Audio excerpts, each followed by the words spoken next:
দক্ষিণ ত্রিপুরা জেলার বিলোনিয়ার বল্লামুখায় কাঁটাতারের ওই পারে বাংলাদেশ সীমান্তে বাংলাদেশ সরকার দ্বারা নির্মিত বাঁধের কারণে সামান্য বৃষ্টিতে জলমগ্ন হয়ে থাকে বিলোনিয়া বল্লামুখা অঞ্চল। সীমান্তের আন্তর্জাতিক নিয়ম না মেনে বাঁধ তৈরি হয়েছে বলে স্থানীয় জনগণের দাবি। বুধবার বিরোধী দলনেতা তথা সিপিআইএম পলিট ব্যুরোর সদস্য জিতেন্দ্র চৌধুরী এই বাঁধ পরিদর্শন করেন এবং এই বাঁধ নির্মাণকে কেন্দ্র করে স্থানীয়দের অভিযোগের কথা শুনেন। পলিট ব্যুরোর সদস্য জিতেন্দ্র চৌধুরী বাঁধ নির্মাণকালীন পরিস্থিতিতে রাজ্য প্রশাসন ও সীমান্ত রক্ষী বাহিনী সময় উপযোগী পদক্ষেপ না নেওয়ার জন্য ক্ষোভ প্রকাশ করেন। পাশাপাশি সমস্যা সমাধানে বিরোধী দলনেতা তথা পলিট ব্যুরোর সদস্য জিতেন্দ্র চৌধুরী বিষয়টি নিয়ে রাজ্য সরকার এবং জেলা শাসকের সাথে কথা বলবেন বলে জানিয়েছেন।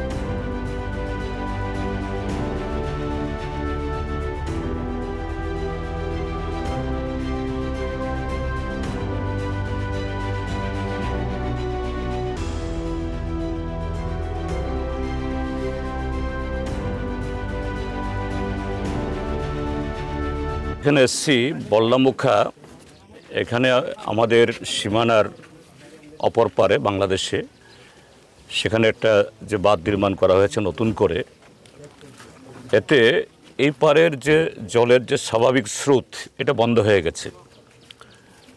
বর্ষা এখনও শুরুই হয়নি, প্রাক বর্ষা যে কিছু বৃষ্টি হয় এতেই আমরা দেখে এসছি অনেক জমি ডুবে গেছে এবং বর্ষা যখন শুরু হবে তখন তো এখানে চাষাবাদ করাই যাবে না, এমনিতেই একটা ফসল বোধহয় নষ্ট হয়েছে।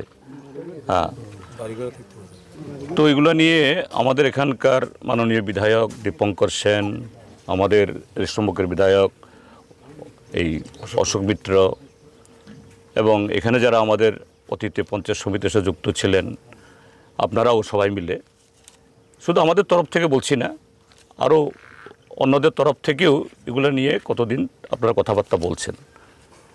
এবং আমি খবরের কাগজে দেখেছি যে তৎকালীন জেলা শাসক এবং বর্তমান জেলা শাসকরাও এখানে একটু এসে কী ব্যবস্থা নেওয়া যে দেখেছেন।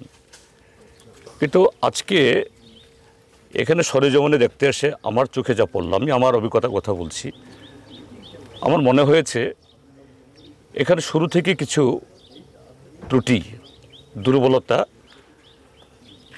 এটা চলছে এবং এখনও যে ধরনের পদক্ষেপ গ্রহণ করা দরকার এটা ঠিক সেভাবে সরকারের তরফ থেকে যেরকম যুদ্ধকালীন ভিত্তিতে উদ্যোগ নেওয়ার কথা দরকার ছিল এটা হচ্ছে না। তার সাথে আমি এখন এখানে যে বর্ডার আউটপোস্ট এখানে গেলাম, এখানে যিনি ইনচার্জ আছেন তিনি সেই র্যাঙ্কের না, টেলিফোনে যে কোম্পানির আন্ডারে এই ব্যাটালিয়ান, আমি সে বদলুসে কথা বলেছি। ওনাকে জিজ্ঞেস করলাম যে এরকম বাংলাদেশে বাদ হয়ে গেল 150 গজের ভেতরে, এটা তো হওয়ার কথা ছিল না। কেননা আমাদের আন্তর্জাতিক যে নিয়ম প্রটোকল বলে এটাকে, এতে এপার হোক বা ওপার 150 গজের ভেতরে করা যায় না, 150 গজের বাইরে করতে হয়। এই জন্য আমাদের কাঁটাতার অসংখ্য বাড়িঘর এই যে উপারে, এদেরকে আপনাদের উচ্ছেদ হতে হয়েছে। আপনারাও আছেন এখানে। আমাদের টিলা জমি, এখন টিলার মূল্যও অনেক জমির চেতে, রাবার বাগান চা বাগান হলে পড়ে আজকে সামনেই পড়ে আছে।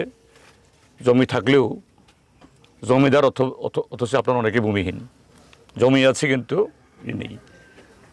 ওনাকে আমি জিজ্ঞেস করলাম যে কোম্পানি কমান্ডার সাহেবকে এরকম একটা হয়ে গেল, তিনি আমাকে যা বললেন যে না, ওইখানে নাকি বাংলাদেশে আগের থেকে নাকি বাঁধ ছিল, তারা শুধু অল্প মাটি ফেলেছে।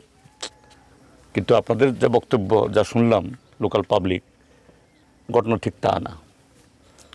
তো এটা খুব গুরুতর ব্যাপার। আমি যা দেখছি যে আমাদের তরফ থেকে একটা ল্যাপসেস, একটা অবহেলা, একটা উদাসীনতা হয়েছে। আন্তর্জাতিক বিষয় হলেও রাজ্য সরকারের তরফ থেকে, রাজ্য প্রশাসনের তরফ থেকে এটা নিয়ে জোরদার করে এটা জাতীয় স্তরে এটা উচিত ছিল এখানে ফরওয়ার্ড করা, হস্তক্ষেপ করা।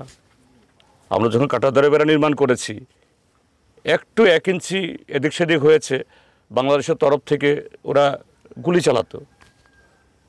মাসের পর মাস, বছরের পর বছর আমরা কাঁটাতারের বেড়া করতে পারিনি, আমাদের পোষে আমরা করতে পারিনি। আর এটা এইভাবে হয়ে গেল চোখের সামনে, সত্যি একটা তাজ্জবের ব্যাপার।